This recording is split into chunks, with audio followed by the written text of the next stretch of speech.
Good morning. Today on Spotlight, our topic is Grand Bargain, the inside story of Detroit's dramatic journey from bankruptcy to rebirth.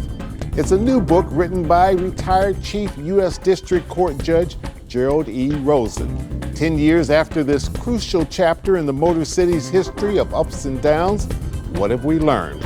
As we peel back the pages, what led to the negotiation that tackled Detroit's historic $18 billion debt? It's Sunday, December the 8th. I'm Chuck Stokes, and this is Spotlight.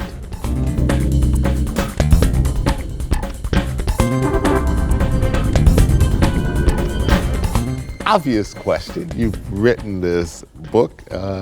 It's a good read, a fascinating read, a lot of information that has come out 10 years later on the Grand Bargain, this very historic chapter in Detroit's history.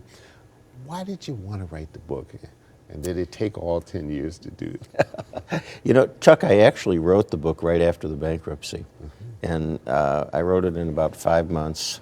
It was kind of cathartic because it had been an incredibly intense experience. Took 16 and a half months to get through it. And I actually wrote it right after. Made some half-hearted efforts to find a publisher. It didn't land. And then I just kind of put it away until last summer.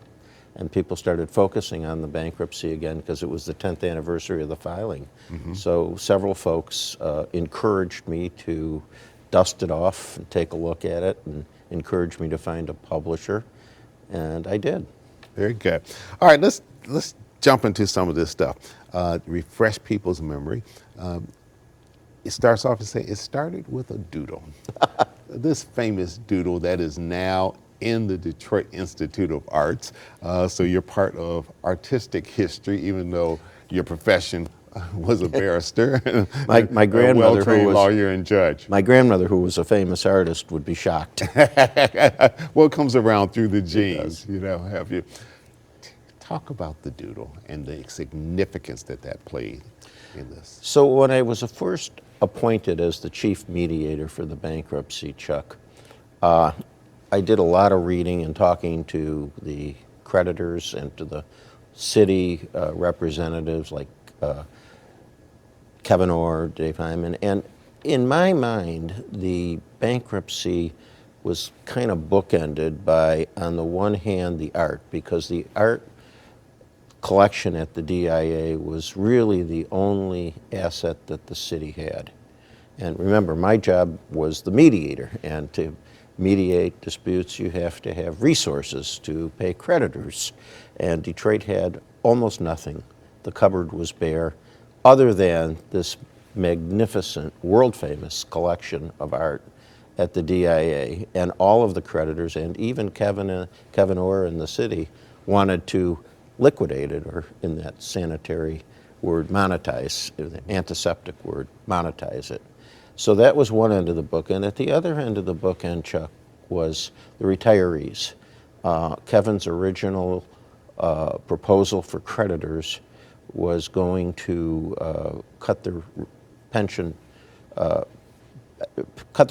by about 40%. That was his original, and that would have been devastating. And so I kept trying to find a way, or think of a way, to monetize the art without liquidating it, without selling it, which I thought would have been just a terrible thing for Detroit, not just for Detroit, but for the entire state. So that's really what my thinking was at the time. And I got up early one morning. I was down in Florida on a long-planned golfing vacation with my 15-year-old son. And I'd been talking to the lawyers and talking to some of their clients with them, and almost every conversation ended with, what about the art? I'm a compulsive doodler. I've done, I don't know, thousands of doodles, and I just doodled this idea that I had, which was to get the state to kickstart funding, put the art in a trust, lock it off from all the other creditors, and then use the trust and any money we could raise to flow money through to the retirees, to the pensions, to mitigate or reduce their pension losses. And that was the idea. I was very much driven by the realization that time was Detroit's enemy. If this bankruptcy had gone on for years and years of trench warfare, there would have been nothing left of Detroit but dust and legal bills.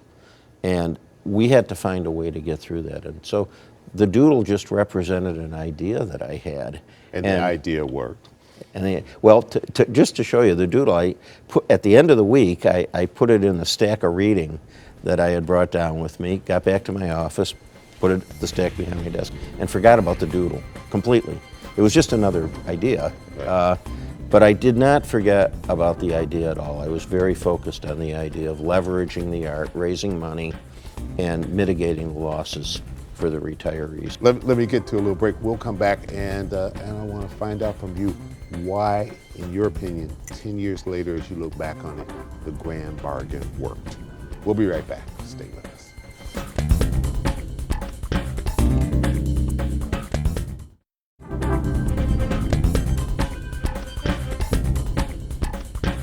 Judge, as you look back on this, why do you think the grand bargain actually worked? Because there were so many different players in this, and all of them had interests they needed to protect. Mm-hmm. You know, with the perspective of 10 years, Chuck, the grand bargain, and indeed the entire result in the Detroit bankruptcy, is really a story of people coming together to rescue a great city in distress. It's a story of people overcoming self-interest, overcoming dysfunctionality, overcoming rigidity, and overcoming the ghosts of Detroit's past failures.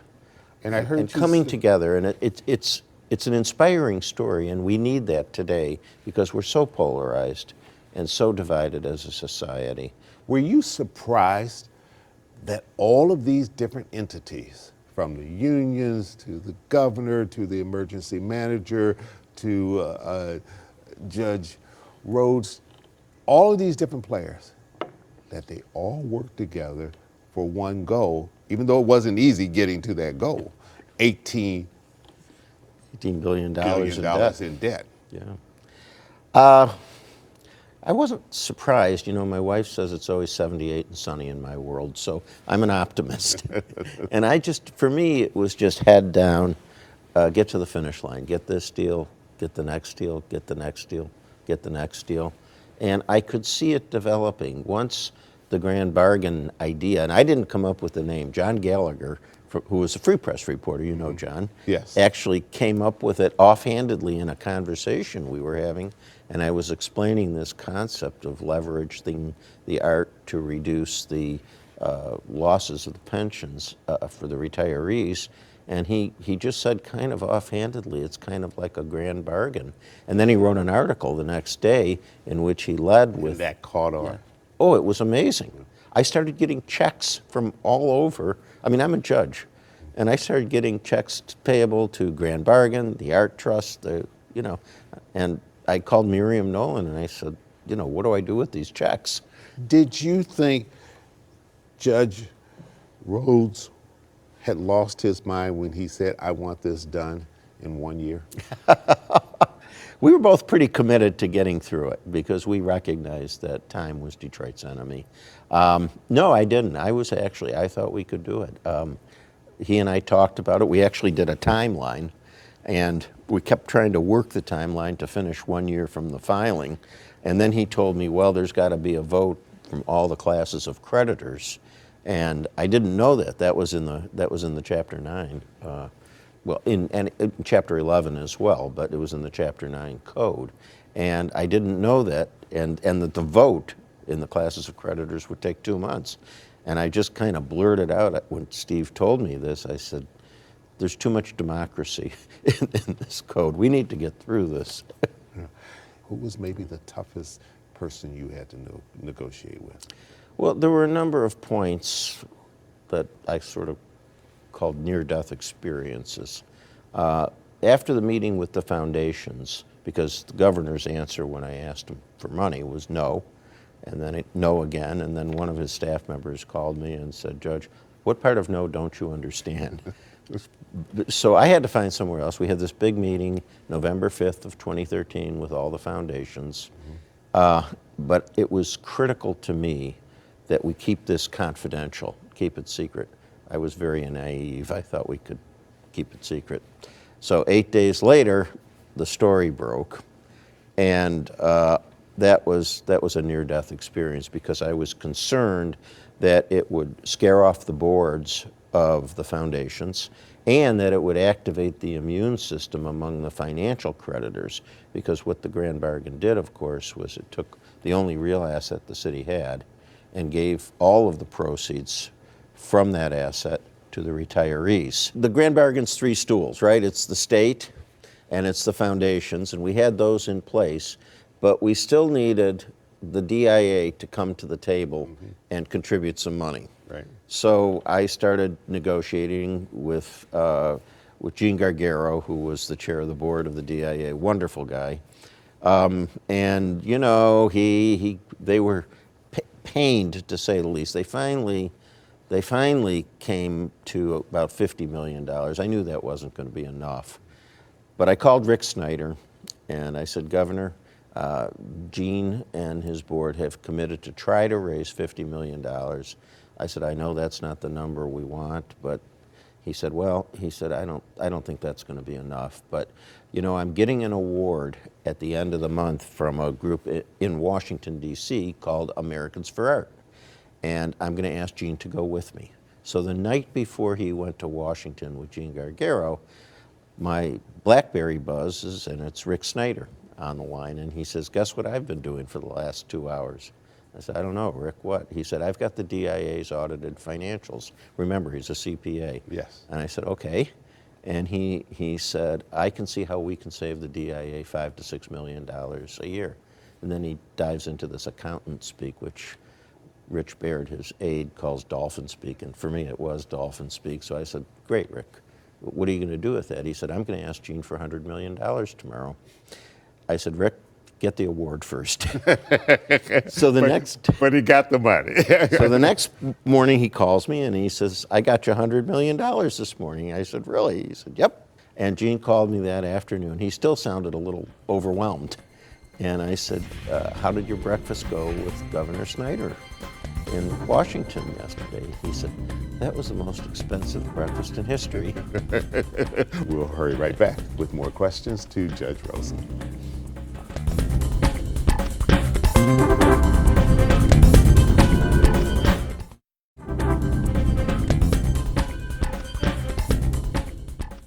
Welcome back to Spotlight. Was Kevin Orrs talking about the DIA and selling all of the art, was that just one big bluff from a smart person negotiating that scared the you-know-what out of everybody? The bejeebers out of all of us. I know Kevin says that sometimes now, but I can tell you at the time he was dead serious. He had hired Christie's to appraise the value of the art. And they were going ahead. In fact, one of his aides, Bill Nowling, told him, you weren't appointed as the emergency manager to save the art. You were appointed to save the city. And they were pretty intent on it. And in my earliest conversations with Kevin, we talked about the art, and he said everything has to be on the table. He said no one wants to pack up the art, but it's the largest asset that the city has, and if we're going to get through this bankruptcy, we have to find a way to monetize it. Judge Rhodes said in his foreword to the book that he would hope every elected official, especially those coming down the line, would read this book. You agree? There are a lot of people I hope will read the book, but certainly elected officials, because it's... What's the lesson for elected leaders in this book that they need to heed if they're going to serve the public? How to bring people together. Instead of focusing on the divisions and the polarizing aspects of a problem, focus on how to bring people together, how to rally people around a concept or an idea for the greater good. And that's really what the Grand Bargain was. And fiscal fiduciary responsibility, even if it's not popular among your constituency, making those tough decisions and not just passing it along to the next person that gets elected. That's certainly another lesson. You know, Detroit had been cannibalizing its heritage to mortgage its future for decades. And where had it gotten us? It got us to talking about, in a serious way, liquidating one of the great cultural gems in the world. I know you know this, but this year and last year, the DIA was chosen as the #1 art museum. 2 years in a row? 2 years in a row in the country. If we had liquidated the art, it would have been like dropping a hydrogen bomb in the middle of the city. It would have sucked the life out of it. Kevin Orr, who was the emergency manager, has said numerous times, he even said it a week ago on the panel that I did, that you put together at the DIA, he said this was never about politics, it was just about the money. You know something about politics. You used to work for a politician. Wasn't very good at it. Named Senator Robert Griffin, so you've been on the inside. There was politics in this. Could a Democratic governor have ever pulled off this grand bargain and still have survived politically in a city that is overwhelmingly Democratic? You know, that's a great question. I think a Democratic governor who had the courage, vision, and commitment that Rick Snyder had could have. You know, it took bringing everybody together. And who didn't care if he didn't get another dime from maybe. Democrats for any future campaigns. But you know, I'll say this, Democrats and Republicans from all over the state came together. Governor Whitmer was then the Senate Minority Leader, and she brought her caucus along. And Randy Richardville was the Republican Senate Majority Leader. He brought his caucus along. For me, one of the most moving points in the entire bankruptcy was when the grand bargain legislation went to the state legislature, and I went up and sat in the gallery and watched the vote, and Tom Casperson, who was a state senator from the Upper Peninsula, very conservative, a Tea Party guy, stood up and said, "Today we are all Detroiters." They're telling me I got to rush to another quick break. We'll come right back and we'll do a final segment with Judge Rosen. Stay with us.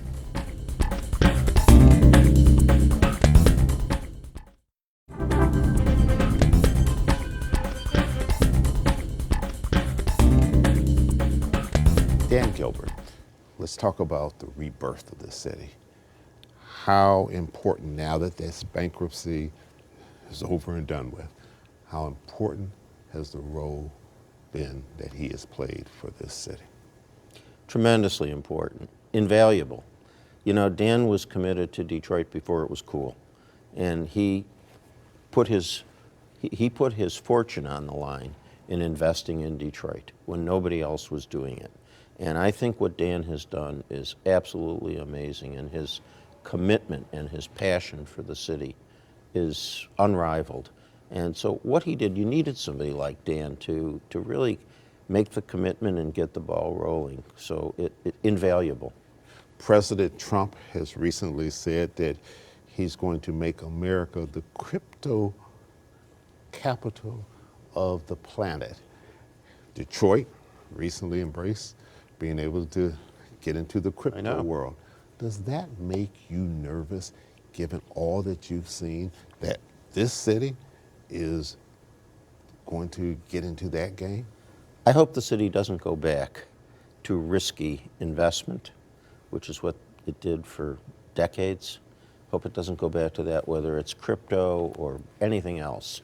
I'm concerned about the cryptocurrency itself, because it's not really based on anything. It's driven by fear and greed.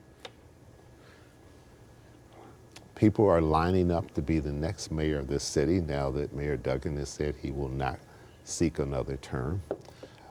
They are also starting to line up to be the next governor, since Governor Whitmer is term limited and cannot seek re-election.